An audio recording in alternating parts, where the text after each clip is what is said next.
the lion out, bring the lion out, bring the lion out, bring the lion out.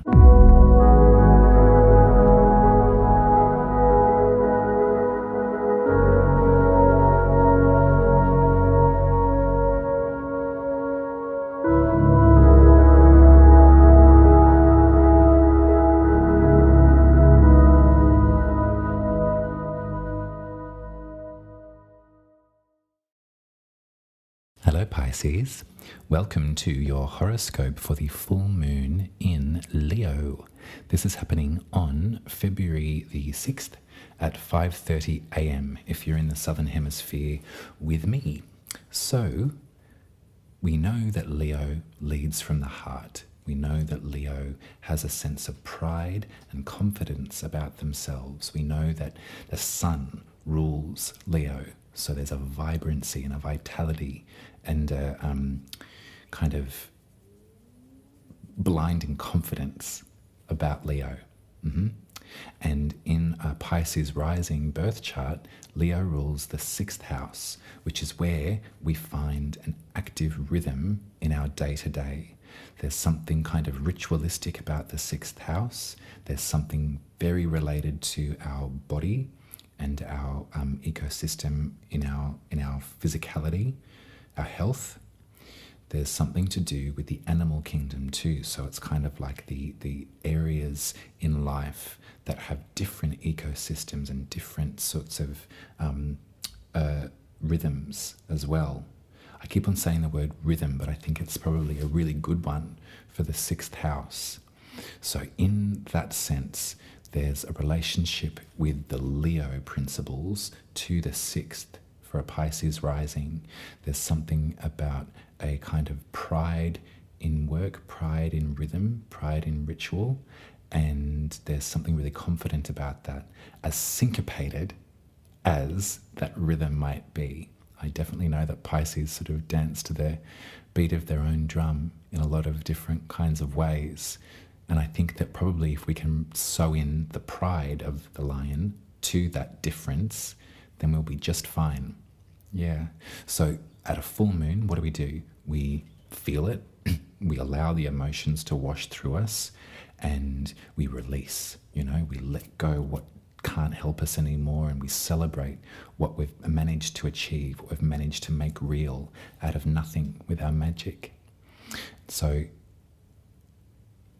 I definitely would ease up on health goals if there was things about, I wish I was, I don't work out, but wish I was lifting that sort of level, or if I wish I was losing that or changing that about my health, or I wish I stopped doing that, or if I wish I stopped doing that. I'm talking to Pisces, so I can be real. Let it go. Look at your progress so far, be proud of yourself, and let go of the shortcoming, let go of the goal unmet. Really recognize that it's been a difficult astrological weather to deal with at the very beginning of this year, with Mercury, Mars, Uranus all retrograde. We wanted to get it done, didn't we? We wanted to sort of, here's 2023, here's the brightness of this new year, I'm going to get it. Oh, I can't. I'm just going to have a nap. I got really sick. I just can't concentrate. I can't focus. We can put that down to these planets retrograde, this sort of encouragement, this urgency to look over the thing. Read the draft again before you hit publish. Don't speak out in anger. Just don't. That would be a really good thing not to do. Or, all of those sorts of things where it's sort of like, I can't. I wish that I could. There could be a feeling of sort of like wanting to give up, with all of that sort of energy going on. The good news is that all of these planets that I've just described have stationed direct over January. So it was Mars on the 13th, Mercury I think on the 18th or 19th, Uranus just now on the 23rd of January has stationed direct, and all of their influence on us, particularly Uranus, and we'll talk about that in a minute, but all of that is back in focus, back in action, and I think for the next 88 days or so we get this sort of relief of forward movement without the retrograde period sort of urging us to review. So let's let go of our health goals. Not, that's not to say let go of them and just forget it, have a bottle of gin, smoke 10 cigarettes or whatever. However, let go of the self-flagellation, the term that my mum has coined and I love. I think, penance. Oh, you didn't do that thing that you were going to. You're crap. You're no good. Let it all go. Let it all go. There's remember that vibrancy of the sixth house, okay? You're proud of your work. You're proud of your daily rhythm, as syncopated as that might be. You're not like everybody else, Pisces, and you don't have to be. It's completely normal and fine and natural. Responsibility for oneself, definitely. Pride in one's body, one's health, definitely. I said I didn't work out. I don't really. I just, I used to. I used to be a dancer, so I used to sort of like always be like on one sort of, needing to be strong to get through the friggin' thing. But, as I sort of gently approach my 40s, I've let things go a little bit. And I've actually probably felt a little bit sort of more embodied and healthier than when I was so focused on, the way that I looked or, whatever. Like, this is a reroute. That's, we can talk about that another time. But do you see what I mean? It's sort of like the idea of getting off your own back will provide you a bit of relief so you can move forward, so you can get it done. Now, this lunation is forming a square with Uranus. And we've had a lot of these over last year. It's because Uranus is at 15 degrees of Taurus, so right in the middle. They've been retrograde, they've gotten themselves back to 15. This lunation happens to be at 16 degrees of Aquarius and Leo. So you can see that sort of the mathematics of the right angle, 90 degrees apart, pressure. So there's pressure between this moon. There's going to be emotions that come to the surface. There's going to be emotions that come up perhaps about, and this could be to do with simply, your daily routine. It's sort of like if you're self-employed, it's sort of like, well, I'm my own boss, I'll do it now or I'll do it tomorrow. Oh God, let it go. Let it go. You're getting back into gear. The pressure point, though, is with Uranus, which is something to do with, Uranus is the revolutionary energy. There's something about flipping the script. It's realizing the outer limits are not what we thought they were. That's a really simple way to remember what Uranus can represent for us. For a long time, we thought Saturn was the outer limits, the outer limits of the galaxy. The technology improved, the telescope proved that was not so. Time and again, Uranus first. Flip the script. Then Neptune, then Pluto, so it's sort of like the outer limits you're being reminded of the outer limits. And so Uranus in Taurus is your third house, which is how you communicate. It's your village, your local environment, also folk magic too. This stuff. Think about the third house as like, I see it around a campfire, it's sort of like it's sharing information, sharing knowledge being passed down. I might say the third house could represent.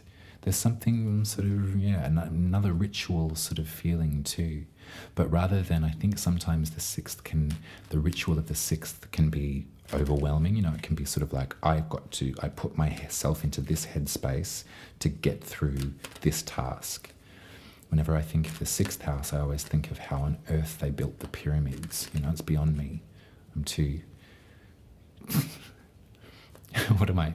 Too unmotivated, too lazy, too Nigella to possibly conceive how anyone could apply themselves to build the pyramids. That's sixth house ritualistic rhythm, isn't it? There's servitude that can be attached to the sixth house. There's folk magic that can be attached to the third house. I hope this is making sense. This could be something to do with your, maybe your office and the way that you're spending a day, the way that you're going about a day. You're being forced to be reminded about the revolutions that you put in place before. You don't do that anymore, Pisces. You're not a slave to this rhythm anymore.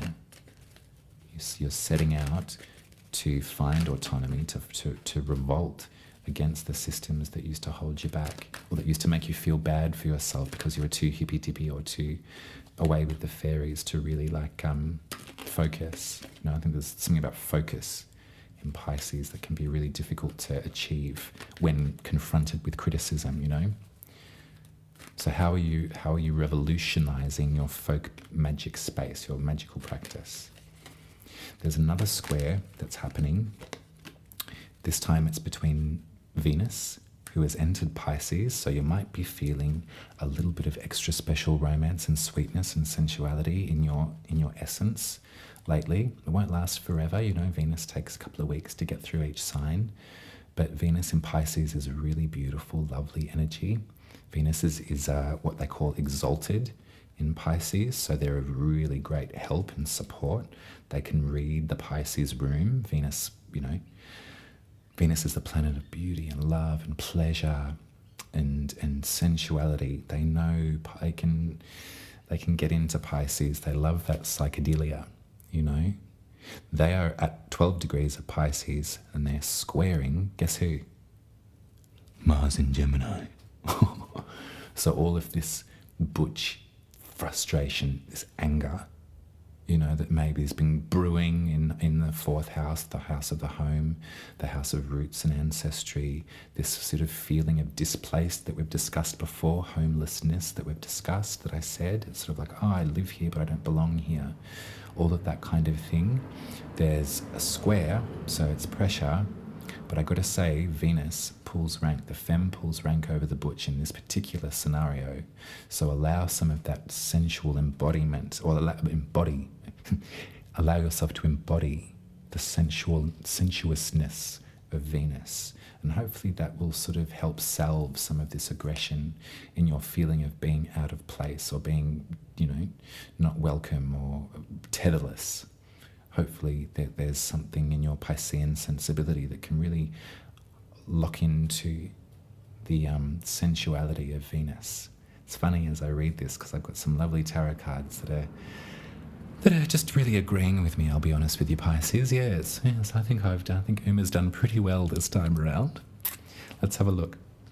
I got the 8 of Cups. This is Pisces energy. This is going out seeking the 9th cup. Remember this. Some folks can read this as abandonment of task. Sure. My tarot teacher says that they're going to get the other cup and bring it back. It's a journey. We got the 9 of Cups. Sorry, the 9 of Swords, I should say. Mars in Gemini, right? With this card has been sort of in our environment for some time now. Mars in Gemini is a tricky customer. In the tarot, this card was drawn after the energy, the feeling of Mars in Gemini.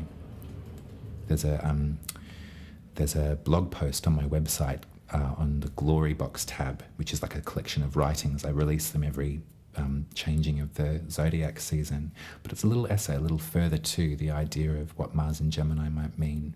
It can be confronting, honey, and you know what, like, I can laugh, that I'm a Pisces rising, so I'm sort of explaining I'm working through a bit of talk therapy, my own experience at present. This lingering frustration, this feeling of, or this worry, it's almost like this preemptive feeling of abandonment, That's difficult stuff to work with. And our triggers from the past, they come up at the most inopportune of times sometimes, don't they? And when it comes to home, roots, stability, privacy, a welcome mat, when that feels out of your reach, gosh, it's just so hard. Sometimes the impulse is to get out of there and abandon ship, to run. We can't run forever. And if we have that feeling, if we hold that feeling, it's a fear of abandonment. If we hold that in us, no matter the F where we run to, it's going to follow us. And that's what Mars in Gemini, I like to think, that's how I've come to terms with this. Mars in Gemini in the 4th house is here to remind us that we can't run forever, as much as Mars is egging us on, being like, go on, run. Throw everything you own in the bin and get out of here. Venus, Venus is here to remind you that your gentleness, that your emotional abilities to feel, to listen, to care, to love, to tickle, the sweetness of your energy, your center, Pisces, is so powerful. Look at the Empress. What a powerhouse. What an embodied individual sitting there in their garden with all of their vulnerability, all of their supreme control, but not control in a restricting way, control in an evolved way. They're not frightened to go to the bottom. Pisces, you're so deep. And F, that can be really scary sometimes. I know how you feel. But Venus has got you. Venus has got you at this one. And so anything that comes about in the 4th, anything that comes about in the 6th, this self-flagellation, hang on to Venus, hang on to the Empress. Embody this in you, no matter who you are. I really trust that you can find the Empress and you can align your gentle parts with the sentiment of the Empress. Take care, babe. You're going to be just fine. We've got so much to look forward to this year and next year and the year after. Everything's going to be all right. And you'll find home. You'll re-establish your root system. Remember that story about the monstera, the aerial roots? I don't know if I told you that one. I can't remember if it was you or another sign. I've got this monstera plant. I've been looking at it quite a lot. And the thing is just propagated in water. It's huge. I can't control it. It's just growing out of control. It has grown these massive rope-like aerial roots. Strong, sturdy, hardy. And it's really portable.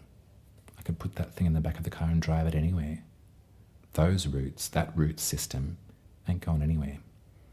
So maybe that's something that Venus can tell you or help you with about your own root system being in such peril at the moment with Mars. Yeah, there you go. Head to Umarubi, get your birth chart booked in. I'd love to meet you. I love my Pisces. We've got lots in common. Also, you can head to buymeacoffee.com/Umarubi and throw some money in the tip jar if you fancy. It's always very much appreciated. I'll be back with you in 2 weeks for the new moon. And guess where? It's in Pisces. We're going to have a great time. I can't wait. Love you heaps. Take care, Pisces. All my love. Bye. Happy full moon.